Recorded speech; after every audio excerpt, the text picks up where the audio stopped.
আমি আপনাদেরকে অনুরোধ করবো 4টি কাজ আপনারা নিজেদের জন্য খুব গুরুত্বপূর্ণ মনে করে লিখে নিন এবং এই কাজগুলো নিজেদের জীবনের জন্য অপরিহার্য করে নিন। তাহলে আমরা আমাদের সত্যিকার মানে এই যে মানব সত্তা রয়েছে, হিউম্যান ডিভাইস রয়েছে, এই হিউম্যান ডিভাইসটাকে যদি আমি সংশোধন করতে চাই, পরিশুদ্ধ করতে চাই, এর আখলাকটাকে সুন্দর করতে চাই, তাহলে এই কাজগুলো আল্লাহ রাসূল সাল্লাল্লাহু আলাইহি ওয়াসাল্লামের নির্দেশনার আলোকে খুবই গুরুত্বপূর্ণ। 1 নম্বর হচ্ছে বলবেন কম, শুনবেন বেশি। সম্ভব কিনা? এটা আমাদের অনেকের জন্য কঠিন। বলবেন কম, শুনবেন বেশি। এখনই লিখে নেন, আজকে থেকে প্র্যাকটিস করুন। তাহলে দেখবেন যে আপনার আপনি এরপরে 1 মাস পরে যদি এই প্র্যাকটিস করে আসে, আপনি দেখেন যে আপনার অবশ্যই অবস্থার পরিবর্তন হচ্ছে, অবশ্যই অবস্থার পরিবর্তন। বলবেন কম, শুনবেন বেশি। 2 নম্বর হচ্ছে কাজ করবেন বেশি, দেখবেন কম।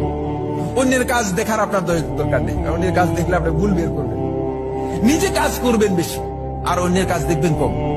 অন্যের কাজ দেখার আপনার দরকার নেই। 3 নম্বর পয়েন্ট হচ্ছে নিজের দোষ দেখবেন, অন্যের ভালো কাজ দেখবেন। নিজের দোষগুলো দেখবেন, অন্যের ভালো কাজগুলো দেখবেন। দেখবেন আপনার ডিভাইসটা কি হয়ে যাচ্ছে, পরিচ্ছন্ন হয়ে যাচ্ছে। 4 নম্বর শেষ পয়েন্ট, শেষ কথা বন্ধুগণ, সেটা হচ্ছে নিজেকে বড় মনে করবেন না, বরং অন্যকে সম্মান করবেন। দেখবেন এই 4টি কাজ যদি কেউ করতে পারে, নিজেকে বড় মনে করবেন না। নিজেকে যিনি বড় মনে করতেছেন